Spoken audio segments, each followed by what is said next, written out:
14,666।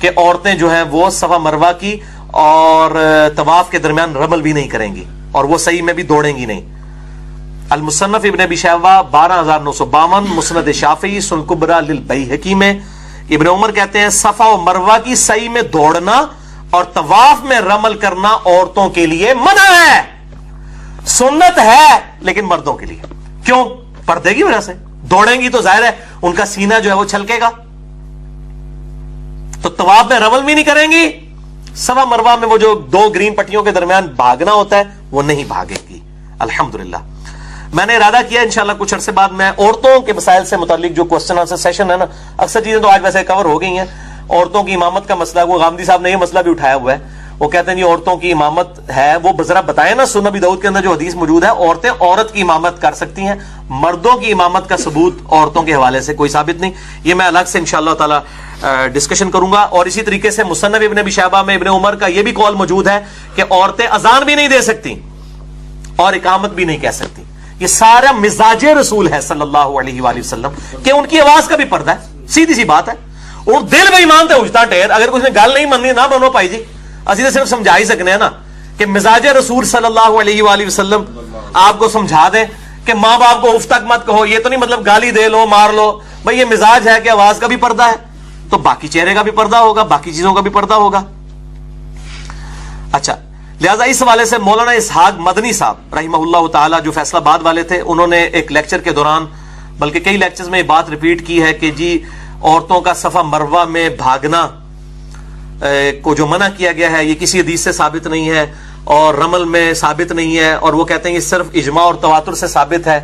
اور اس سے وہ بتانا چاہ رہے تھے کہ عورتوں اور مرد کی نماز کے اوپر جو فرق ہے، اس کے اوپر جو احادیث آئی ہیں اگرچہ وہ ضعیف ہیں لیکن تواتر کی وجہ سے مان لی جائیں گی. اور اس میں انہوں نے الزامی بات یہ کی، تو مولانا اسحاق صاحب کے شاگردوں کو میں نے بہت پہلے بھی بتایا تھا کہ ان کا موقف غلط ہے. میں نے احادیث پیش کر دی ہیں ابن عمر سے موقوفاً کہ صفا مروہ کی صحیح بھی منع، رمل بھی منع، اذان بھی منع، اقامت بھی منع، اونچی آواز سے تلبیہ بھی منع. یہ ابن عمر رضی اللہ تعالیٰ عنہ سے موقوفاً احادیث المصنف ابن ابی شیبہ میں سنن کبریٰ للبیہقی کے اندر موجود ہیں، مسند شافعی کے اندر موجود ہیں. لہٰذا مولانا اسحاق صاحب کا یہ موقف بالکل غلط ہے. باقی مرد و عورت کی نماز کے جو فرق کے حوالے سے میں اس کے بارے میں کوئی فائنل اوپینین ابھی تک اس طریقے سے ریکارڈ نہیں کروایا. میرا موقف فی الوقت غامدی صاحب کے ساتھ ہے اور اہل حدیث کا بھی وہی موقف ہے اکثریت کا کہ مرد و عورت کی نماز کا فرق نہیں ہے. بہرحال اس میں تحقیق کروں گا، ہو سکتا ہے اس میں مجھے کوئی موقف اور بھی مل جائے، اس لیے میں اپنی فائنل ورڈنگ اسی وقت ہی دوں گا انشاءاللہ جب میں اپنی تحقیق مکمل کروں گا. ضرور پڑے. اچھا علی بھائی، آپ کسی موقف پہ پہنچے مرد اور عورت کی نماز میں جو فرق آپ کہہ رہے تھے؟ ابھی میں فائنلی کوئی بات نہیں کر، میں نے ابھی اس کے اوپر مطلب ابھی تک تو میرا موقف غامدی صاحب کے ساتھ ہے کہ کوئی فرق نہیں ہے. اس کی وجہ یہ ہے کہ بخاری، مسلم، ابو داؤد، ترمذی، نسائی، ابن ماجہ میں عورتوں کے مسائل کے علیحدہ چیپٹرز بنے ہوئے ہیں، لیکن نماز کے مسئلے میں آپ کو کوئی اس طرح کی علیحدہ بائیفرکیشن نظر نہیں آتی. جو روایتیں لے کے آتے ہیں سنن کبریٰ البیہقی سے یا مصنف ابن ابی شیبہ سے لے کے آتے ہیں، وہ روایتیں بھی بڑی کمزور ہیں. لیکن مولانا اسحاق صاحب کا موقف اپنی جگہ مضبوط تھا. وہ کہتے ہیں عملی تواتر اس کو سپورٹ کر رہا ہے کہ شیعہ کے ہاں روایتیں ایسی ملتی ہیں، شیعہ بھی عورت مرد کی نماز کا فرق کرتے ہیں اور اہل سنت میں بھی کرتے ہیں. ان کا موقف یہ ہے کہ امام ابن تیمیہ نے یعنی پہلی دفعہ مسئلہ اٹھایا ہے، حالانکہ ایسا نہیں ہے. امام بخاری بھی اس کے قائل لگتے ہیں.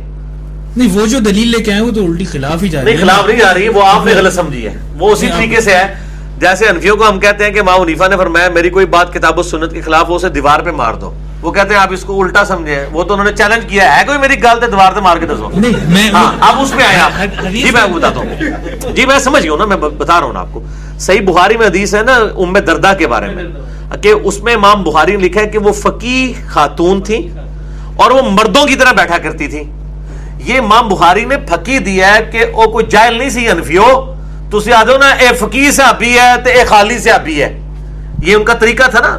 امام حنیفہ کی طرف منسوب ہے فقہ حنفی کی کتابوں میں کہ وہ کہتے تھے ابو ہریرہ اور انس بن مالک غیر فقیہ صحابی تھے، ہم ان کی روایتیں نہیں لیتے. عبداللہ بن مسعود کی، عبداللہ بن عمر کی لیتے ہیں، حالانکہ رفع دین عبداللہ بن عمر بھی کو نہیں منی.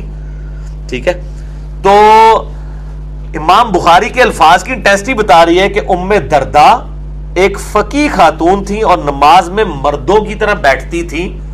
دو انہوں نے میسج دیے ہیں کہ وہ جاہل عورت نہیں تھی، صحابیہ تھی، ابو دردہ کی بیوی. ابو دردہ صحابہ صفہ میں سے، رومن امپائر میں چیف جسٹس لگایا حضرت عمر نے شام میں ان کو.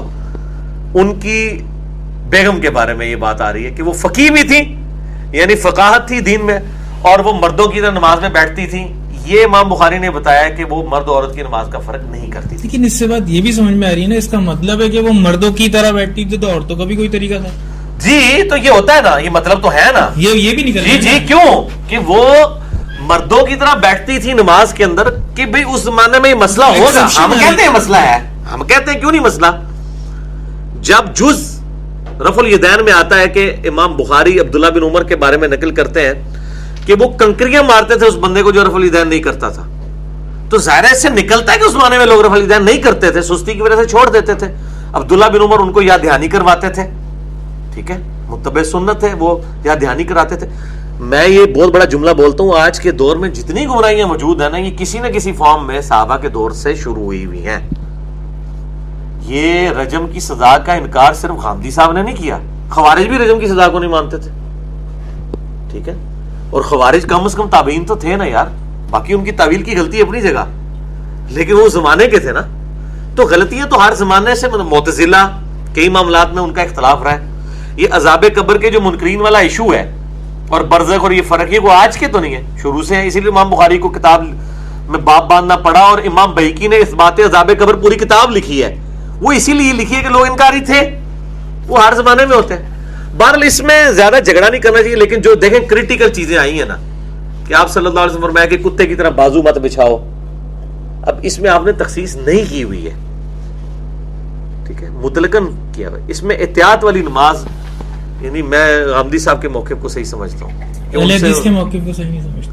اہل حدیث کا تو موقف ہے نا, اہل ہاں سر, میں اہل حدیث کا موقف اس لیے نہیں کہتا کہ اہل حدیث کے نام سے لوگ الرجی ہو جاتے ہیں, پڑھے لکھے لوگ, تو میں جب غامدی صاحب کہتا ہوں تو ان کے لیے میں کہہ رہا ہوں, ہاں اٹریکشن کے لیے. ایک آخری بات میں